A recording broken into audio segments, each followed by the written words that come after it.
제가 쓰면서 설명을 좀 드릴까 하고. 자, 하나님께서 두 개의 개념을 우리에게 정해 주셨는데요. 좀 두껍게 해야 되겠다.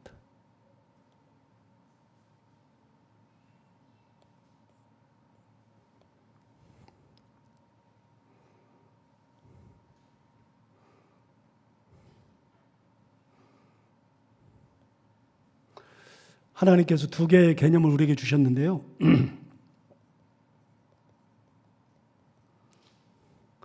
하나님께서 우리에게 주신 개념 중에 재정 개념이 있습니다. 우리가 돈을 어떻게 써야 하는지 재정 개념이 있는데요. 돈에 대한 개념을 하나님은 뭐라고 말씀하셨냐면 10분의 1이라고 말씀하셨습니다. 그래서 우리가 11조를 드리는 겁니다. 이거는 구약 성경에 나와 있는 거고 신약 성경에서 예수님께서 말씀하신 내용입니다. 하나님께서 그래서 우리에게 10분의 1을 하나님 앞에 드리도록 재정 개념을 세워주셨죠. 그러면 우리는 오해하기가 쉬운 게 뭐냐면 우리가 가지고 있는 게 뭐냐 이게 왜 이러냐 이거 우리가 가지고 있는 게 가지고 있는 거를 10이라고 쳤을 때에는 이 10이라고 하는 것을 다 우리 건데 하나님이 10분의 1을 바치라고 한 거라고 생각하기 쉽습니다. 그래서 10의 10을 다 내 건데 하나님이 그 중에 1은 내 거니까 가져와. 그래서 그렇게 따지면 10분의 9는 내 거, 그 다음에 10분의 1은 하나님 거, 이렇게 생각하기 쉽습니다. 그런데 하나님은 그렇게 생각하고서 10분의 1을 말씀하신 게 아니고 10분의 10 전부가 하나님 겁니다. 전부가. 10분의 10이 전부가 하나님 건데 다 내가 너한테 준 거다. 다 내 거다. 그런데 그 중에서 다 내 거지만 10분의 1만 나에게 바치고 10분의 9는 네가 살아갈 때 쓰도록 내가 주는 거다 라고 하는 개념입니다. 이게 하나님의 재정 개념입니다. 그래서 재정은 10분의 1을 다 주신 것 중에 10분의 1을 하나님 앞에 바치는 게 하나님의 재정 개념입니다. 자, 이게 하나님의 재정 개념이고요. 하나님의 시간 개념이 있습니다. 제가 썼던 요 글자가 하나님이라는 글자거든요. 하나님의 시간에 대한 개념이 있습니다. 재정 개념은 아까 말씀드렸고요. 시간 개념은 어떻게 되느냐? 하나님의 시간 개념은 7분의 1입니다. 그래서 일주일이 7일이고요. 창조를 7일 동안 하셨거든요. 그래서 하나님께서 7분의 1, 그 7분의 1 중에 그 1이 뭐냐? 구약 성경에 하면 안식일입니다. 안식일을 구별하여 거룩하게 지켜라. 그래서 안식일이 7분의 1인데 그날은 하나님의 것이니까 거룩하게 지켜라 라고 말씀하신 걸로 착각해서 나머지 7분의 6은 내 거고 7분의 1만 하나님 거라고 생각하면 안 됩니다. 이거 똑같습니다. 재정 개념과 시간 개념은 똑같습니다. 역시 일주일 전부 7분의 7이 전부 다 하나님 겁니다. 이거 전부 다 하나님 거. 하나님 건데 그 중에서 내가 7을 다 주었는데 그 중에서 하나는 안식일이니 나에게 거룩하게 지키고 나머지 6은 네가 써라. 네 거니까 네가 써라가 아니라 내 거지만 내가 다 주고 7분의 1만 나한테 바치면 나머지 7분의 6은 너에게 주니 네가 써도 된다.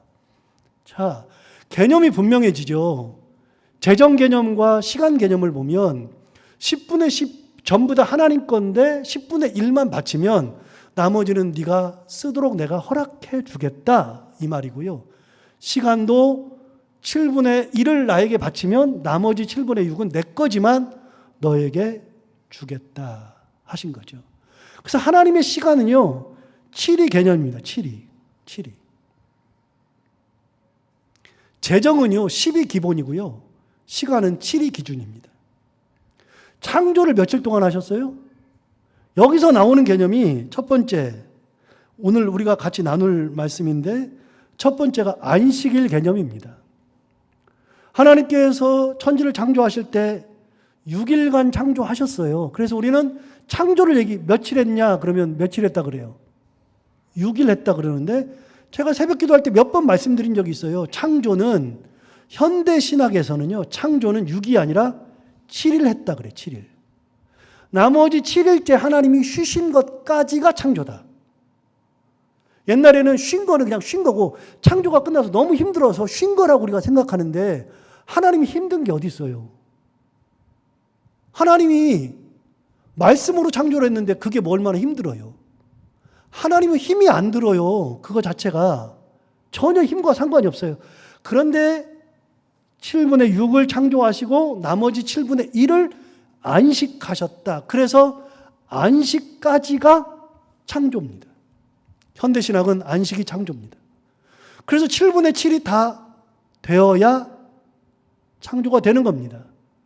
그런데 하나님께서 출애굽기 20장에서 뭐라고 했냐면 안식일을 기억하여 거룩하게 지키라 라고 말씀하셨죠.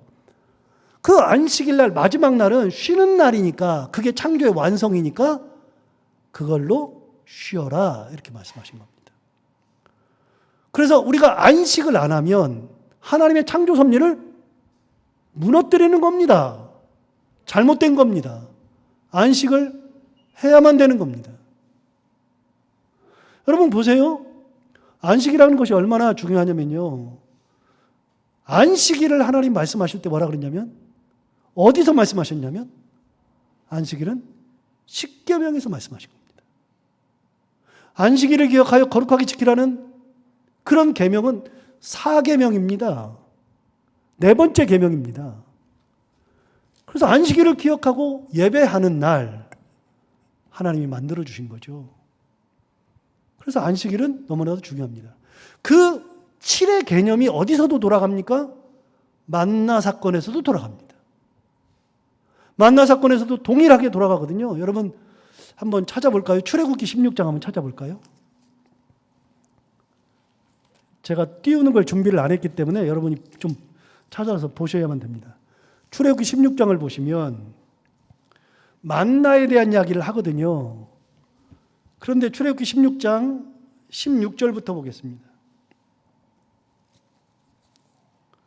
출애굽기 16장 16절부터에 하면 드디어 이제 만나를 주시는 사건이 나오는데 이렇게 말합니다. 16장 16절 보겠습니다. 여호와께서 이같이 명령하시기를 너희 각 사람은 먹을 만큼만 이것을 거둘지니 곧 너희 사람 수효대로 한 사람이 한 오멜씩 거두되 각 사람이 그의 장막에 있는 자들을 위하여 거둘지니라. 그래서 하루에 거둘 양을 얘기해 주셨습니다. 한 사람이 한 오멜씩 거두는 거다. 누가 안 나온 사람이 있으면 안 나온 사람들까지 한 오멜을 기준으로 해서 거두면 된다. 그래서 여러분 이제 그렇게 거둬요. 그 다음에 21절을 보시면 무리가 아침마다 각 사람은 먹을 만큼만 거두었고 햇볕이 뜨겁게 쬐면 그것이 쓰러졌더라. 만나가 햇빛 뜨면 녹아서 없어진 겁니다. 아침마다 그렇게 거두었습니다.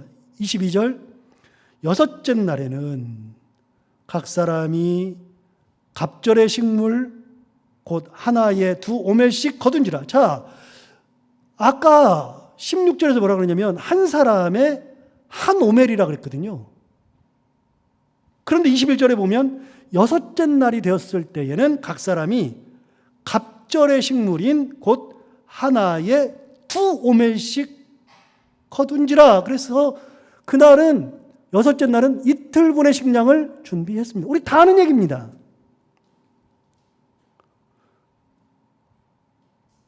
자, 23절 보시면 모세가 그들에게 이르되 여호와께서 이같이 말씀하셨느니라. 내일은 휴일이니 여섯째 날 다음이 안식일이니까 내일은 휴일이니 여호와께 거룩한 안식일이라. 너희가 구울 것은 굽고 삶을 것은 삶고 그 나머지는 다 너희를 위하여 아침까지 간수하여라 그랬어요.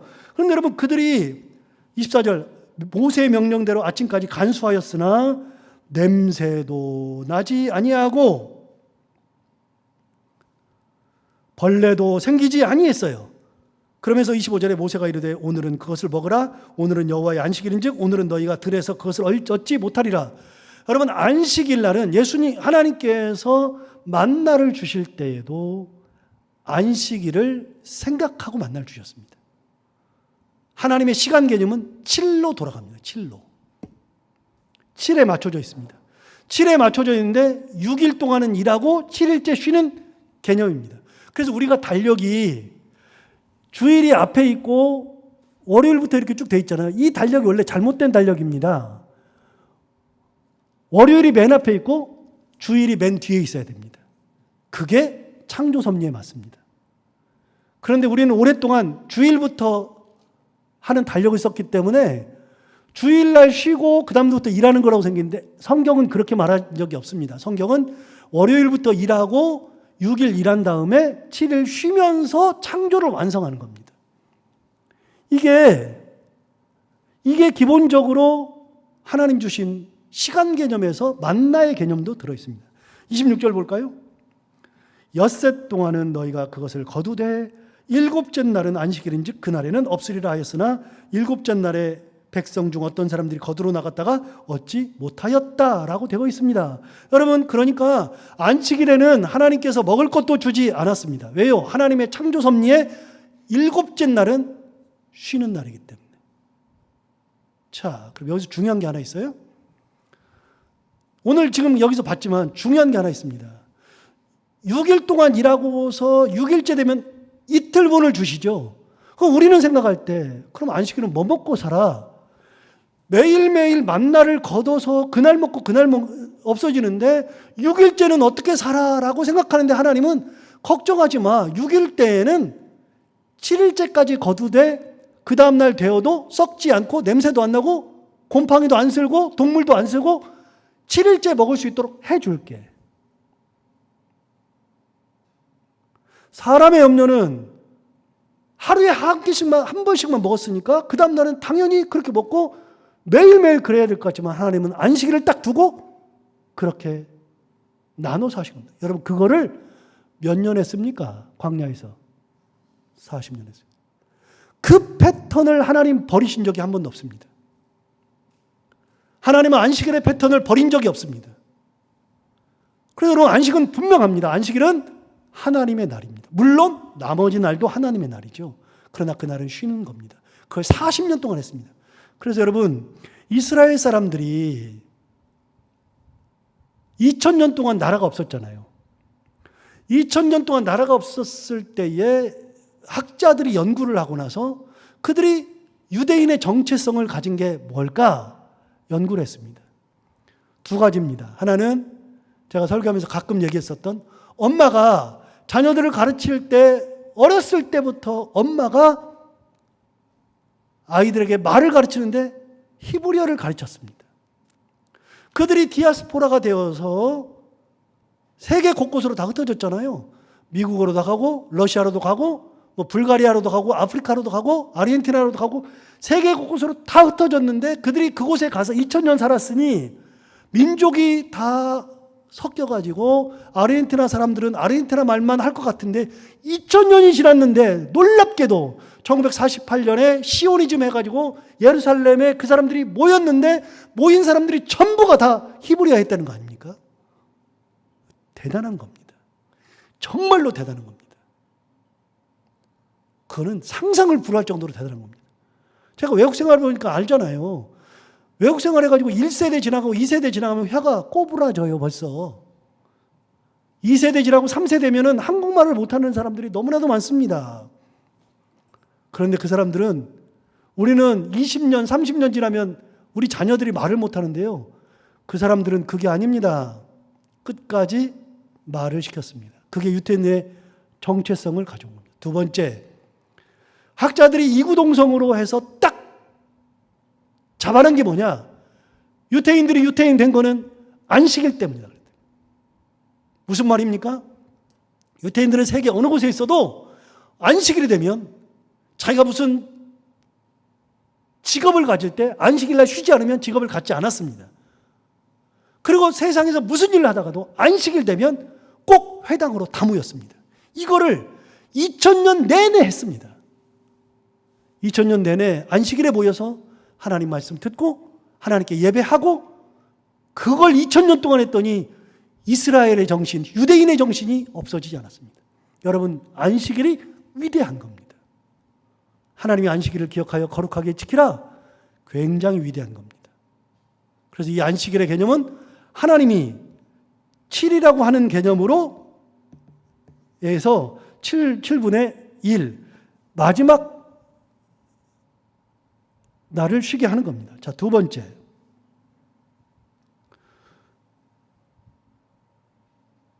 이거 어떻게 만든다 그랬지?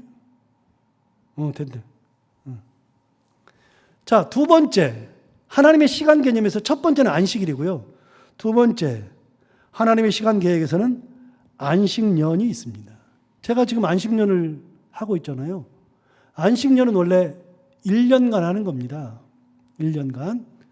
이제 1년간 하는 건데, 오늘 본문에 안식년이 나와 있습니다. 레위기 이제 25장을 보십시오. 그럼 25장을 보시면, 오늘 본문에 제가 읽은 거는 18절부터지만 그게 아니고요. 오늘 본문은 18절부터지만 25장 1절을 보시면 그 위에 뭐라고 되어 있습니까? 제목에 안식년이라고 되어 있습니다. 안식년. 자, 안식년이라고 하는 것이 7절까지 나오거든요. 그럼 하나님의 시간 계획에서 연 단위로 7을 나눈 겁니다. 자, 보십시오.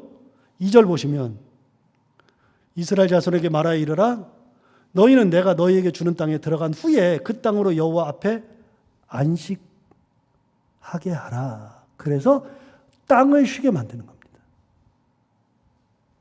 3절 보시면 너는 6년 동안 그 밭에 파종하며 6년 동안 그 포도원을 갖고 그 소출을 거둘 것이나 자, 7분의 6, 6년 동안은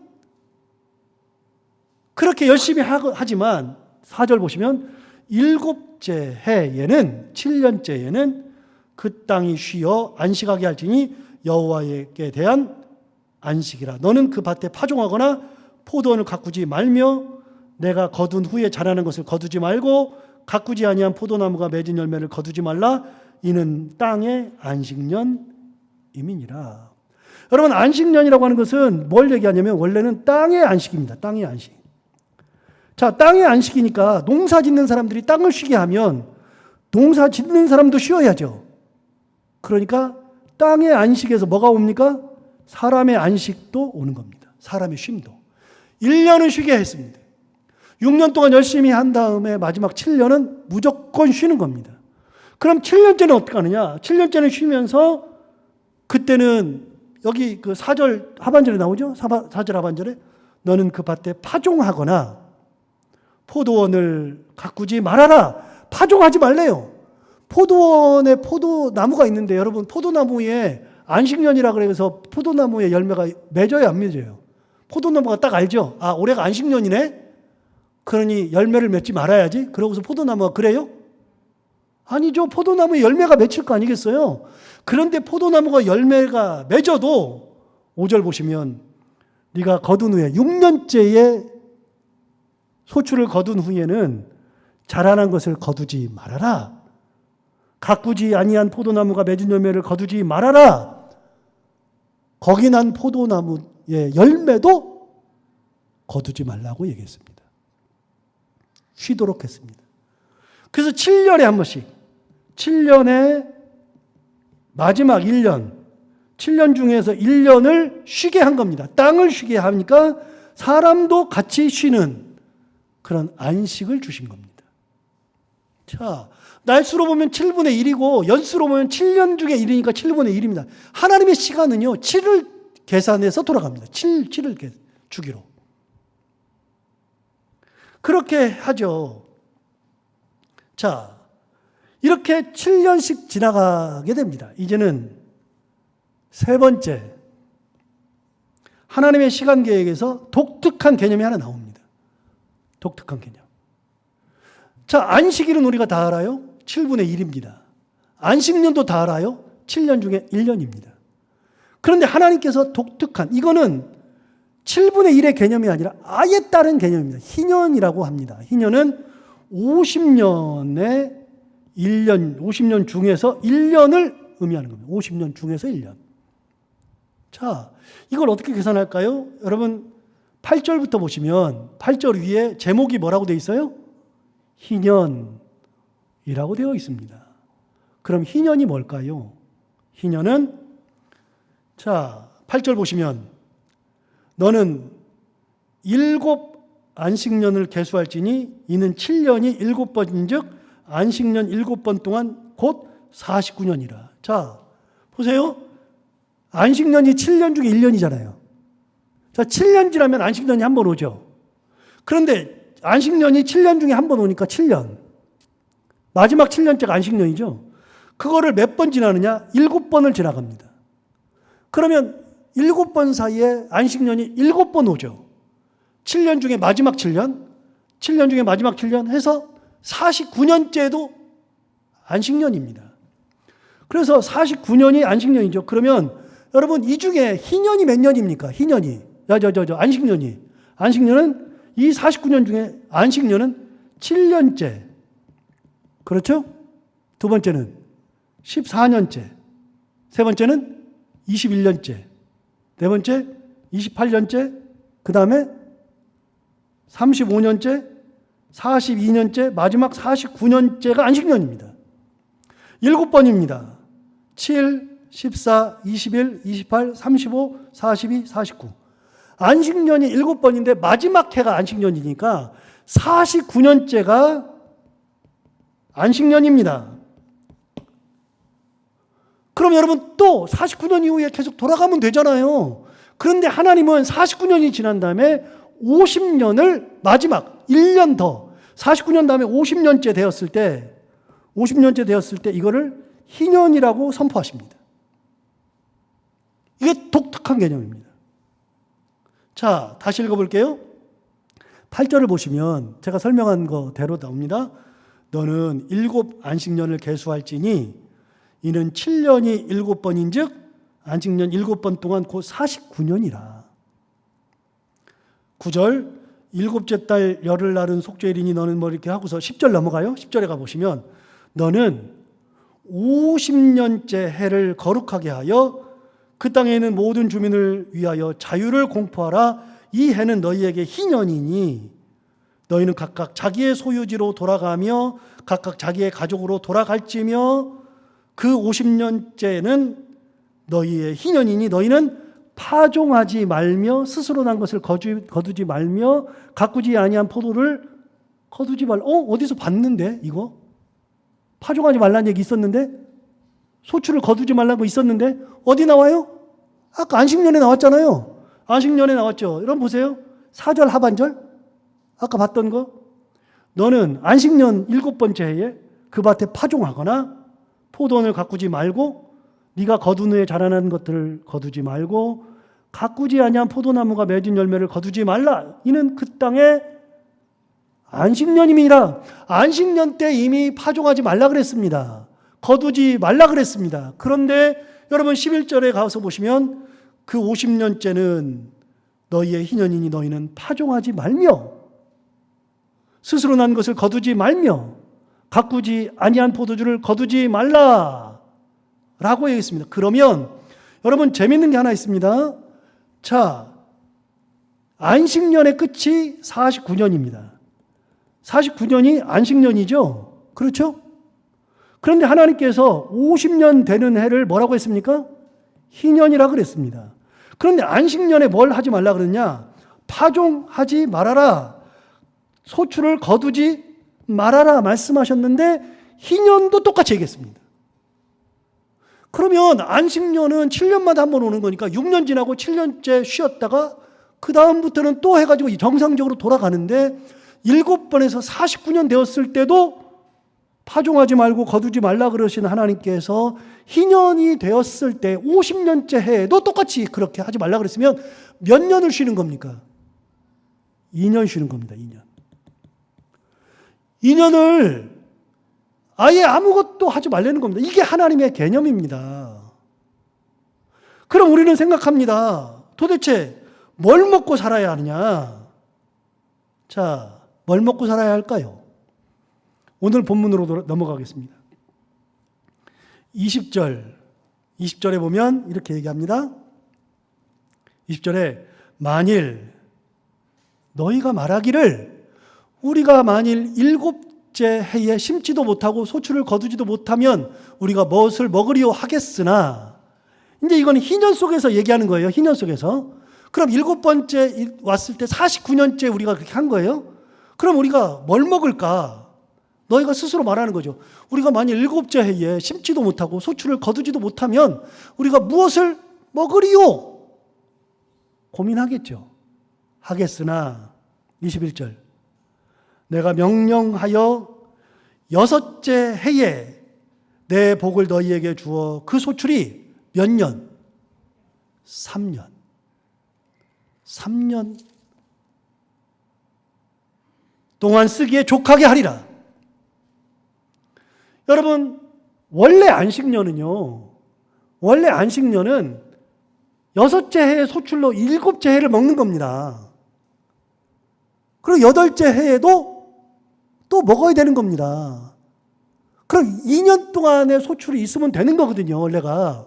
6째 해에서 거두었으니까 다음 해에 먹고 그 다음 해에 8째 해에 먹어야 되니까. 여러분, 6째 해에 소출이 있으면 그걸 먹으면서 그 다음 해만 먹으면 되잖아요. 그 다음에 당연히 먹잖아요. 그냥 여러분 6년째 거뒀으면 내년 걸 먹을 게 있으니까. 사실은 뭘 먹어야 돼요? 8번째 해에 땅에다가 파종하고 소출을 거두는 해에는 먹을 게 없으니까 사실은 그때 먹는 겁니다. 그때. 그러니까 원래 2년 거를 주는데 하나님 뭐라 그러세요? 3년 동안 먹을 걸 주겠다. 여러분, 하나님의 계산은요, 네가 쉬니까 나도 쉰다가 아니고요, 네가 이걸 안 하니까 못 한다가 아니고요, 하나님은 계산을 다 해놓고 계시는 겁니다. 이게 희년의 개념입니다. 그러면 하나님의 시간 개념은요, 50년, 100년 주기로 넘어갑니다. 50년 주기로. 기본적으로 50년 주기로. 50년마다 희년이 오는 겁니다. 희년이. 자, 우리가 이제 희년이라는 개념을 하나 배웠습니다. 우리는 안식일과 안식년은 압니다. 그러나 희년이라는 개념은 불분명합니다. 그럼 희년에 뭐 하는 거냐? 희년에 하는 것은요, 10절을 보세요. 희년의 기본 개념을 이렇게 얘기합니다. 너희는 50년째 해를 거룩하게 하여 그 땅에 있는 모든 주민을 위하여 자유를 공포하라. 이 해는 너희에게 희년이니 너희는 각각 자기의 소유지로 뭐 하라고요? 돌아가라. 각각 자기의 가족에게 돌아가라. 그런 얘기를 합니다. 자, 그럼 여러분 보세요. 그 다음에 23절을 보시면 이렇게 얘기했습니다. 희년의 개념은요, 돌아감입니다. 돌아감. 원래대로 돌아가는 거, 이게 희년의 개념. 첫 번째. 두 번째 개념. 23절부터 보시면 나옵니다. 토지를 영구히 팔지 말 것은 토지는 다 내 것임이니라. 너희는 거류민이요 동거하는 자로서 나와 함께 있느니라. 너희 기업의 온 땅에서 그 토지 무르기를 할지니라. 두 번째 개념. 희년의 개념은 두 번째는 무르는 겁니다. 무르는 거. 자, 여기에서 보시면 토지를 물른답니다. 무슨 말이에요? 자, 세 번째 하나님의 개념 중에 토지 개념이 있습니다. 토지 개념. 하나님의 개념 중에 토지 개념이 있는데 땅 개념이죠. 땅. 우리는 돈을 주고 사잖아요. 내가 토지를 사잖아요. 그런데 하나님의 토지, 땅 개념은요, 사고 파는 게 아니에요. 하나님의 사고에는요, 사고 파는 게 없어요. 무슨 말이냐면, 여러분, 이스라엘 백성들이 출애굽을 해가지고 광야를 거쳐서 가나안 땅에 들어갔죠. 가나안 땅에 들어갈 때 하나님께서 이렇게 말씀하셨어요. 야, 너네들 다 모여봐. 르우벤 지파는 이렇게 열심히 했으니까 내가 이 땅을 너희한테 준다. 르우벤 지파는 이만큼 했고, 유다 지파는 더 많은 일 했으니까 내가 이렇게 많은 걸 줄게. 자, 너희들한테 다 주는 거야. 한 적이 없어요. 여러분, 가나안 땅 들어갈 때 어떻게 해서 땅을 받았어요? 제비 뽑았어요. 제비. 그래서 12개를 놔두고서 땅을 다 분배한 다음에 12개를 가지고서 제비를 뽑아가지고 자기 제비 뽑은 데가 자기가 들어가는 땅이 된 거예요. 그래서 르우벤 지파가 받은 땅, 시므온 지파가 받은 땅, 갓 지파가 받은 땅, 유다 지파가 받은 땅이 다 달라요. 거기가 다 있어요. 그런데 그 땅을 받을 때 능력으로 내가 잘했으니 그걸 너한테 주니까 이제 네 거야가 아니라 땅은 전부 다 하나님 거예요. 가나안 땅 다 하나님 거예요. 하나님 건데 너희들에게 내가 살도록 주는 거예요. 땅은 내 거고 마음껏 써. 그래서 여러분, 땅은 하나님 겁니다. 성경에서 땅은. 토지 개념은 우리처럼 사유 개념이 아닙니다. 사고 팔 수 있는 게 아닙니다. 하나님 건데. 사유 개념이 아니기 때문에 사고 파는 거 할 수 없습니다. 땅을. 내 거여야 팔죠. 여러분 보세요. 내가 무상으로 너 여기서 살아. 그런데 살으라 그랬을 때 이 사람이 그래 그러면 그래놓고서 땅을 팔아먹을 수 있어요? 땅은 누구만 팔아요? 주인만 파는 거죠. 이스라엘 사람들은 땅을 하나님 앞에 받긴 받았어도 그 땅을 네 거라고 준 것이 없습니다. 하나님께서 이 땅에서 살으라고 한 거지. 사유 개념이 없습니다. 땅을 팔 수 없습니다. 그런데 여러분, 똑같이 직업을 가지고 있어도 돈을 100만 원을 똑같이 벌어도 어떤 사람은 100만 원 가지고서 저축도 하고 막 찢어지게 막 살면서 먹을 것도 아끼고 쓰는 것도 아끼고 뭐 옷도 덜 사고 그러면서 그 돈을 막 해가지고 어떤 사람은 막 저축도 하고 땅도 막 있는 만큼 사고 막 정말 근검해서 해서 나중에 보면 이 사람이 엄청 가진 사람이 있는 거면 어떤 사람은 100만 원도 모자란 사람이 있잖아요. 그런데 이스라엘 사람도 똑같아요. 하나님이 그 땅에서 살으라 그랬으니까 그 땅에서 살면서 뭔가를 하는데 이스라엘 백성들도 보니까 어떤 사람은요, 그 땅에서 소출을 가지고서 살고 뭔가를 하는데 놀랍게도 아무리 해도 먹고 살기가 힘든 사람이 있잖아요. 그럼 어떻게? 땅을 팔아먹어야지. 땅을 팔아요. 자, 땅을 팔으면 어떻게 되느냐? 자, 좀 이따 제가 성경을 읽으면서 설명은 할 거고요. 땅을 팔면 어떻게 되냐? 땅을 팔았을 때 이렇게 계산하는 겁니다. 땅을 파는데, 자, 내가 땅이 요만큼 있어서 팔아요. 이 사람한테, 다른 사람한테 팔아요. 그러면 그 사람이 땅을 사잖아요. 그런데 값을 치를 때, 값을 치르는 기준이 있습니다. 어떤 기준으로 값을 치르느냐? 자, 아까 안식년을 얘기할 때 7이라는 개념을 얘기했잖아요. 그런데 하나님은 희년을 뒀어요. 희년의 뜻이 뭐라고요? 아까 두 가지를 얘기했는데, 첫 번째는 돌아간다는 겁니다. 원래대로 돌아가는 거. 두 번째는 물러주는 겁니다. 이게 희년의 두 개의 개념입니다. 그런데 50년을 주기로 해서 뭔 일이 벌어지느냐? 땅을 사잖아요. 저 사람은 땅을 샀어. 사면 어떻게 되냐? 그 땅을 50년째 되는 희년에는 돌려줘야 돼. 물러야 돼. 희년은 돌아가는 거예요. 원래대로 하나님의 창조 질서로 다시 돌리는 것이 희년이에요. 자, 그러면 땅값을 계산하는 기준이 뭘까요? 자, 50년이 2025년이라고 쳐요. 그럼 앞으로 몇 년 남았어요? 3년 남았죠. 3년 남았으면 내가 저 사람한테 땅을 사가지고 이 땅을 몇 년 동안만 이용할 수 있어요? 3년. 그 땅값은 얼마만 주면 될까요? 3년치만 주면 돼요. 그런데 2025년이 50년인데 1975년이 50년 전이잖아요. 희전이잖아요. 그런데 1976년에 팔은 거야. 그럼 몇 년을 이용해요, 이 땅을? 49년을 이용하죠. 땅값 얼마 줘요? 49년치 땅값 주는 거예요. 그래서 땅을 팔고 살 수는 있지만 50년 되면 원래대로 다 돌아가고 땅값을 계산할 때는 그 희년을 주기로 해서 얼만큼이 남았느냐를 가지고 땅값을 계산하는 거예요. 그리고 시간이 되면 돌려보내야 돼. 자, 희년의 두 개념이 뭐라고요? 돌아간다는 거. 원래대로 돌아간다는 거. 두 번째는 개념이 뭐라고요? 물러주는 거. 자, 설명할게요. 성경을 보고 설명할게요. 23절부터 볼까요? 23절에 보시면 토지를 영구히 팔지 말대요. 토지는 팔 것이 아니래요. 왜요? 토지는 다 누구 거라고요? 내 거래요, 하나님이. 정확하죠? 야, 땅 내 거야, 다. 네가 팔고 살 게 아니야. 사유가 아니야. 내 거야. 내 건데 네가 어떻게 팔고 사? 그 말입니다. 자, 23절 다시 보면 토지를 영구히 팔지 말 것은 토지는 다 내 것임이니라. 너희들은 이 땅에서 사는, 내가 준 땅에서 사는 거류민이야. 너희는 동거하는 자로서 나와 함께 있는 거지 네 땅 아니다. 그러면서 24절 너희 기업에 온 땅에서 그 토지 무르기를 허락할지니 만일 내 형제가 가난하여 그의 기업 중에서 얼마를 팔았으면, 자, 내 땅 중에서 얼마를 팔았죠. 팔으면 여러 가지 방법이 있어요. 그 땅을 돌려받는 방법이 첫 번째, 그에게 가까운 기업 물을 자가 와서 그의 형제가 판 것을 물을 것을. 다른 형제들이나 누군가가 야, 그 땅 내가 다시 물려줄게. 그러면 그 값을 예를 들어서 3년치 해서 300만 원에 팔았어요.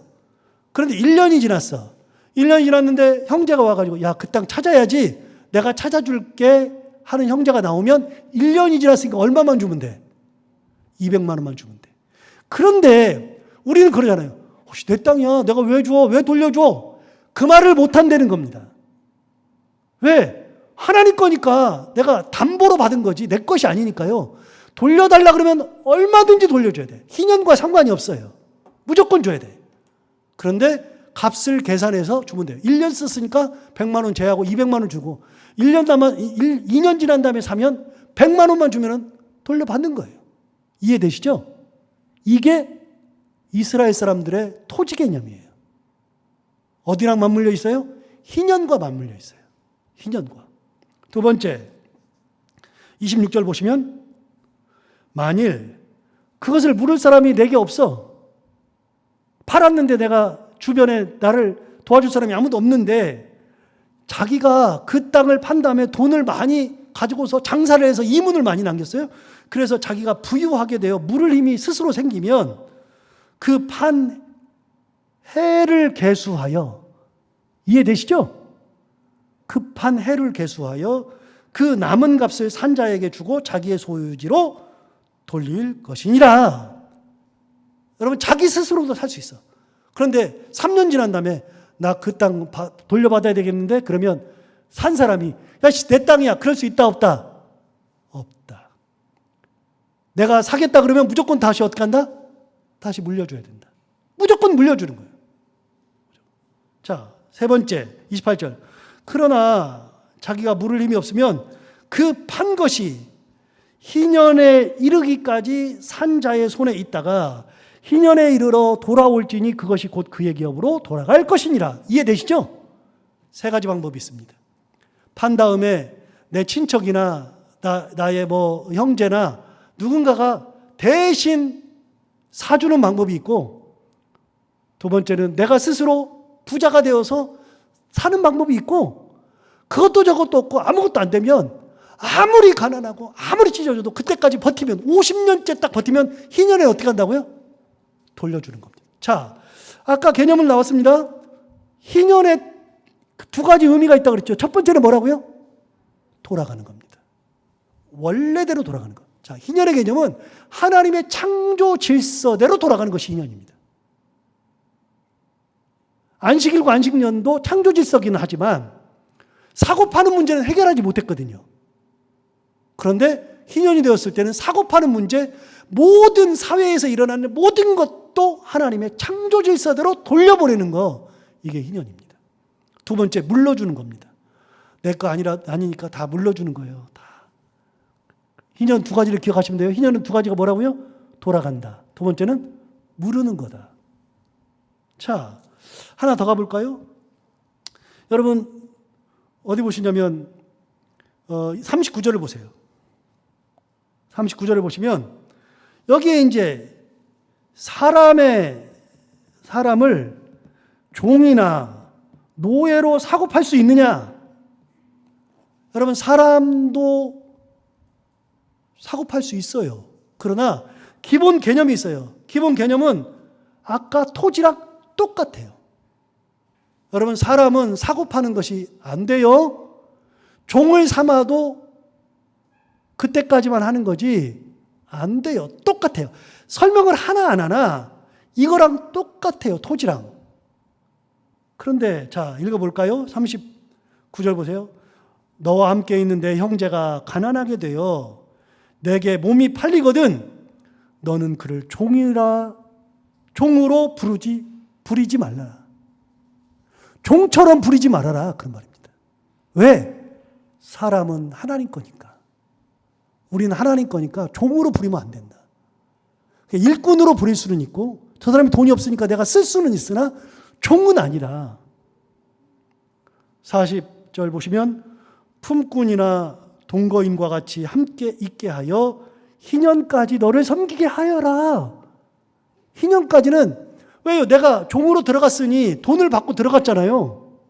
그 돈은 내가 받고 들어갔으니 그 값은 해야죠. 그런데 희년이 되면 어떻게 하라고요? 돌아간다. 물러줘야 된다.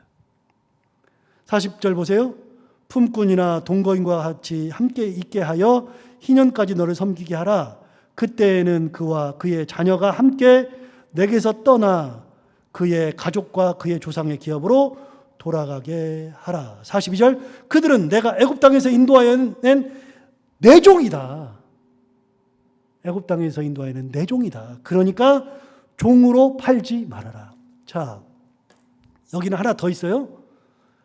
자, 토지는 이런 말이 없는데 사람은 이렇게 얘기했어요. 하나님이 저 사람이 가난해가지고 먹고 살 것이 없으니 우리 집에 와서 그냥 먹고 살게 해달라 그래서 그 값을 지불해 줬어요. 그래서 우리 품꾼으로 일하니까 싹을 줘요. 싹을 주니까 너 그래 그럼 내 일꾼이고 내 종이니까 내 거라고 생각하면 내 종이니까 팔면 되잖아요. 사람은 못 판다. 아예 못 판다. 종으로 팔 수도 없다. 하나님의 개념이 독특하죠. 대단하죠. 그런데 그것이 희년이 되었을 때는 싹 다 원래대로 돌아가는 겁니다. 싹 다. 자, 43절 보세요. 너는 그를 엄하게 부리지 말고 내 하나님을 경외하여라. 엄하게 부려서는 안 된다. 여러분, 이게 바로 하나님이 가지고 있는 여러 개념 속에 들어가 있는 겁니다. 자, 오늘 굉장히 우리가 새로운 개념을 배우는데 하나님의 재정 개념 10분의 1, 시간 개념 7분의 1, 시간 개념에서 나오는 것이 안식일, 안식년이라고 하는 것이 나오고 그 시간 개념에서 또 하나 나오는 게 희년이라는 개념이 나옵니다. 그래서 희년에는 모든 것이 하나님의 창조 질서대로 회복되는 거. 회복. 희년이 굉장히 중요한 겁니다. 희년이. 다시요. 이 희년이 되었을 때 우리 뭐 먹고 살아요? 49년째 안식년이고 희년에 뭐 먹고 살아요? 2년씩이나 농사 안 짓는데 3년치 먹을 거 있어야 되는데 어떡합니까? 아까 나왔죠. 하나님께서 3년치를 줄 거다. 네가 염려할 문제가 아니다. 여러분, 제가 이 희년 개념을 하는 이유가 있습니다. 여러 가지 이유가 있습니다. 우리 교회가 지금 45주년이고요. 내년 46주년부터 해서 희년까지 50주년까지 4년 남았습니다. 여러분, 제가 희년이라는 말을 이제 썼기 때문에 설교하면서 희년이라는 단어를 쓸 겁니다. 그런데 희년이라는 단어를 잘 모르는데 제가 막 희년 그러면 힘드니까 그냥 50주년 그랬지만 사실은요, 50이라고 하는 숫자는 하나님께서 모든 것을 돌려놓는 하나님의 계획 속에 중요한 개념이 희년입니다. 제가 오늘 희년을 하는 이유가 그겁니다. 우리 교회가 50주년이 됩니다. 희년으로 돌아가는 겁니다. 그럼 우리 교회가 희년에 해야 되는 것은 뭐냐? 가장 중요한 것은요, 희년에 해야 되는 가장 중요한 것은 하나님의 창조 섭리를 회복하는 겁니다. 우리 교회를 처음에 개척할 때 그 마음, 하나님 이곳에 교회를 세우게 하여 주옵소서. 하나님 이곳에 사람을 불러 모아 주옵소서. 하나님 우리로 하여금 뭔가를 감당할 수 있게 해 주옵소서. 진짜 교회를 개척할 때 마음. 제 이제 후배들이나 제 동기도 그렇고요. 그다음에 제 밑에 있었던 교역자들이 이제 개척하는 친구들이 한두씩 있습니다.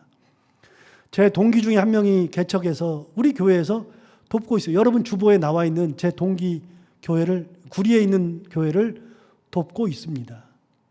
그런데 제가 당회하면서 얘기했습니다.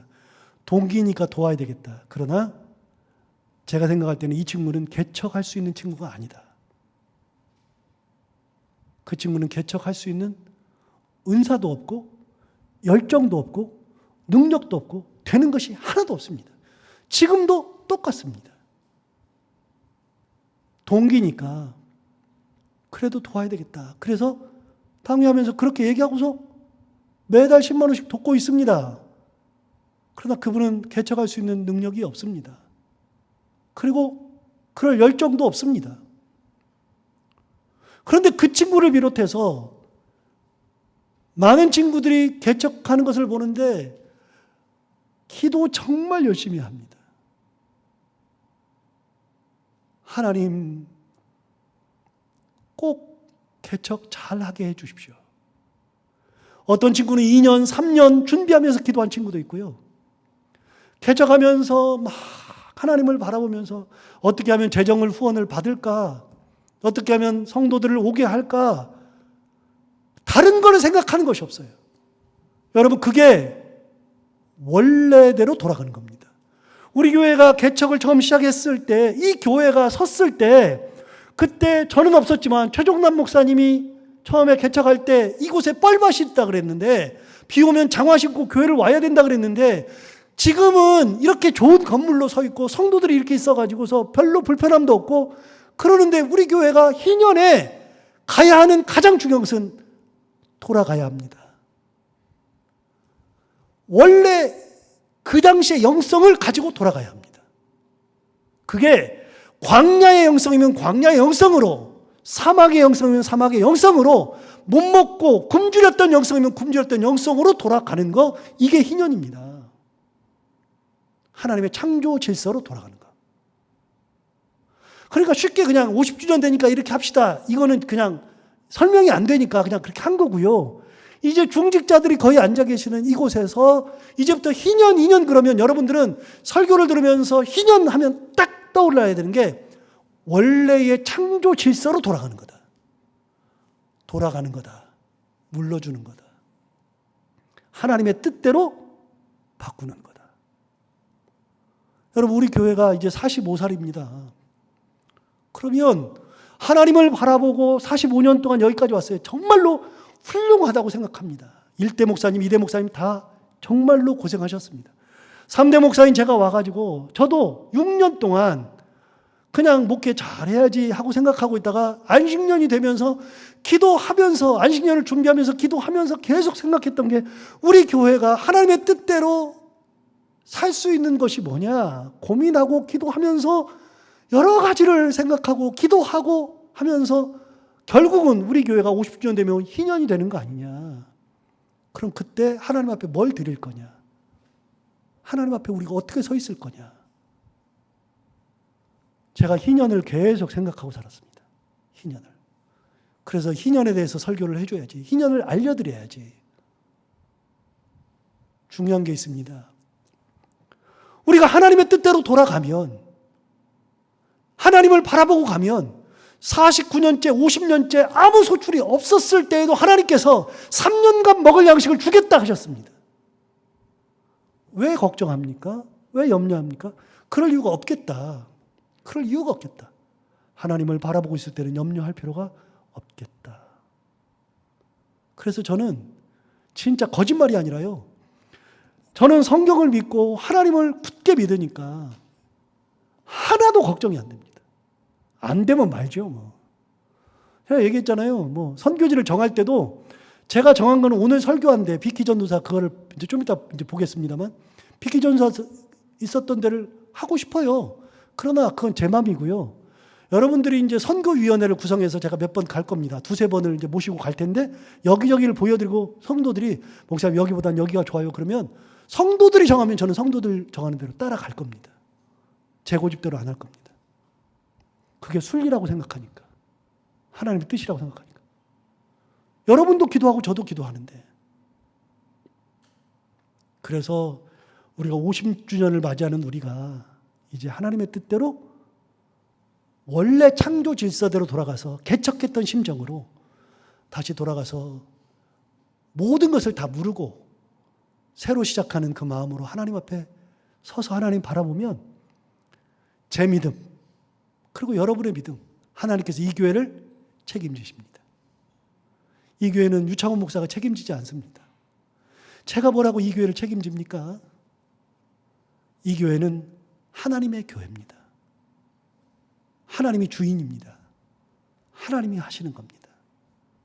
하나님 앞에 다 드리면 하나님께서 3년 쓸 거 주시지 않겠습니까?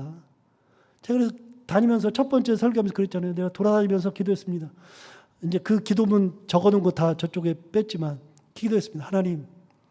하나님만 바라보겠습니다. 하나님 뜻만 보겠습니다. 교만하지 않겠습니다.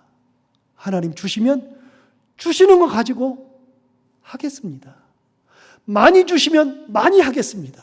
그것 때문에 제가 어깨에 힘주고 교만하지 않겠습니다. 여러분, 하나님이 주시는 만큼 하면 되잖아요. 하나님 은혜 가운데 나누면 되잖아요. 그래서 지역사회를 어떻게 섬길까? 굉장히 중요한 건데, 지역사회를 섬기기 위해서 또 연구하고 또 노력해야겠죠. 지역사회를 섬길까? 어떻게 하면 해외 선교를 감당하고 하나님 앞에 갔을 때 우리가 하나 했다고 말해야 되지 않을까? 그래서 50주년 희년의 해에는 출산의 해, 새 생명을 잉태하고 낳는 해. 그래서 교회가 조금 더 교회다워지고 교회가 조금 더 하나님의 은혜가 가득한 그런 교회를 만들어야 되겠다 싶습니다.